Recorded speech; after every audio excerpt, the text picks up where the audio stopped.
Here we are in Charlie's place, July the 10th. Just finishing getting our samples from two of the garage sites, the contaminated sites. Just wanted to give you a video because pictures don't really do justice on the extent of the dumping here and the contamination. And keep in mind now, over 50 years, half of this is under vegetation, so it's like an iceberg, right? The most is under the surface. So we're just going to walk up through here. That's all skidder tires now.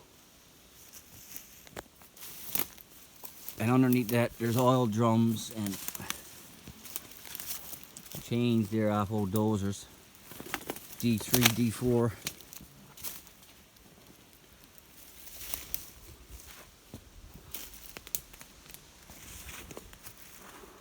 It's kind of hard to get a good perspective on it because the flies is pretty thick here.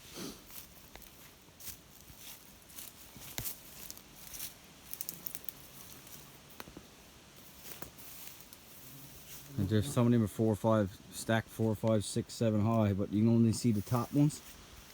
You really need to be on site. The contamination in this area is off the charts. And we got a tributary now just out the trail there that leads right into Southwest River. The samples we're sending in, we just dug about 2-3 inches. And some of them a little bit deeper with soil sampler that the prospectors use.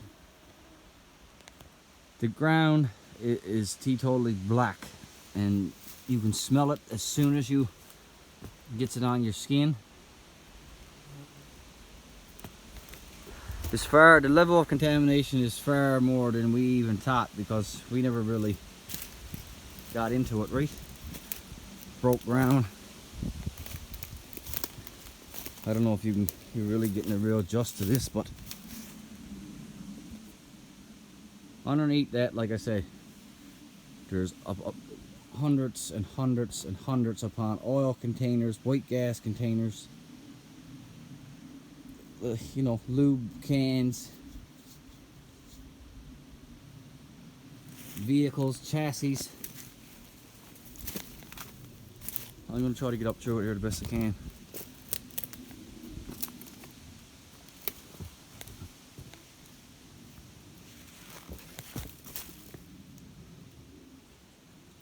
Like I say, this is all over the place. There's a rear axle assembly there and a engine block.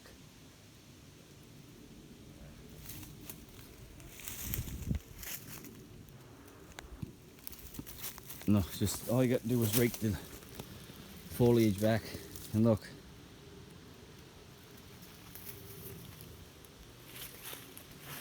So as far as we know, Bowater's signed a contract of all their assets and was acquired by Corner Brook Pulp and Paper.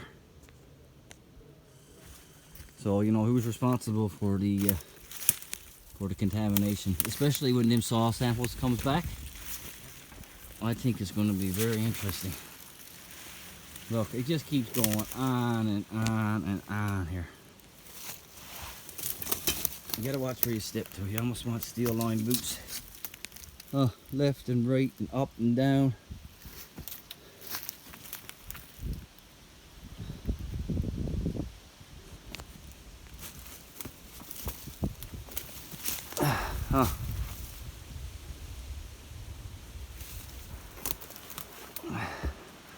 Look out there, look. All that full field out there is covered in grass, but it's all tars.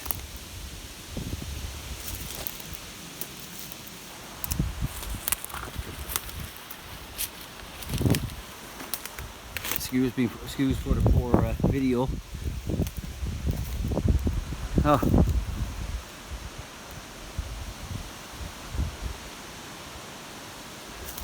Just keeps going on and on and on.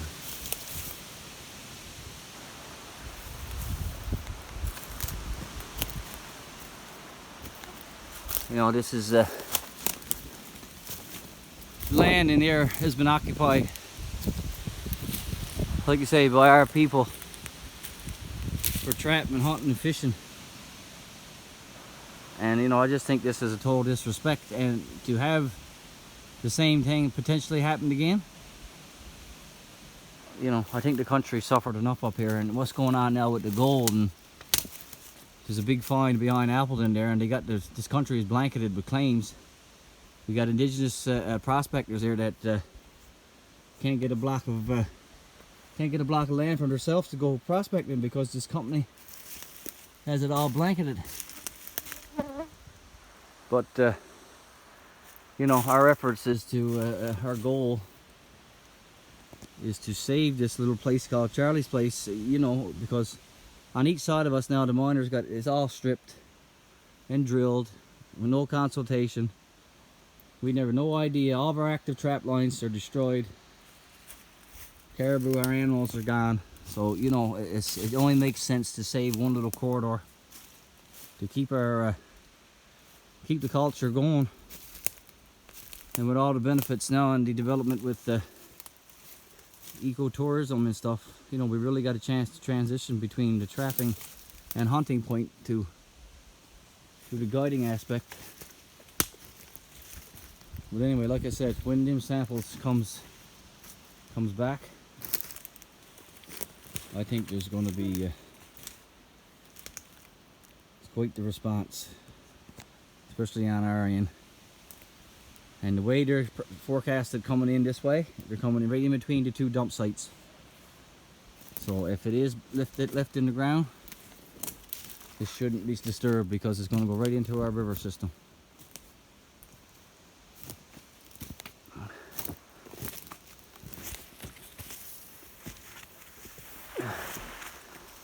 Okay, here we are on the outer edge.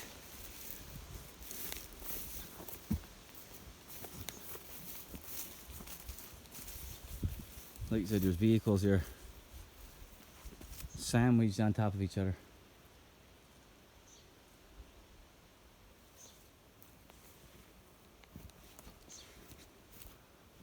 All up through here.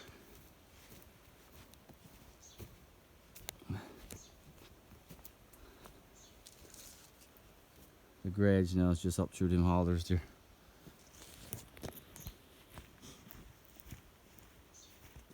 But the way it's going around here and around our beautiful lake, even in the watershed now, they're applying for permits to get inside the watershed.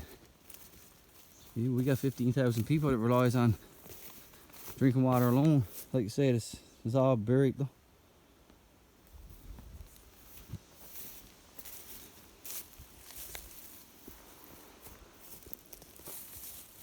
Gas tanks.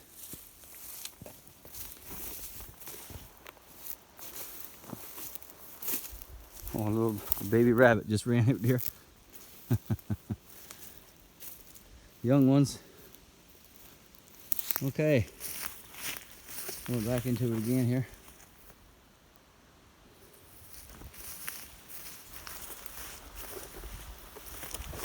There's a couple of smaller, we'll call it camp dump sites, because most of the residential stuff went in these smaller dumps behind the camps. The campsites,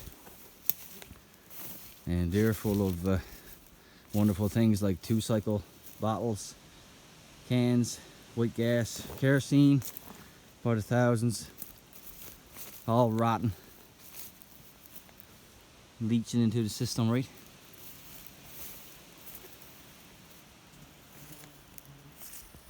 There's no like I say, you really got to be here to appreciate or not to appreciate the scope of the contamination here, because Mother Nature is kind enough to blanket it with a bit of grass, cover it up.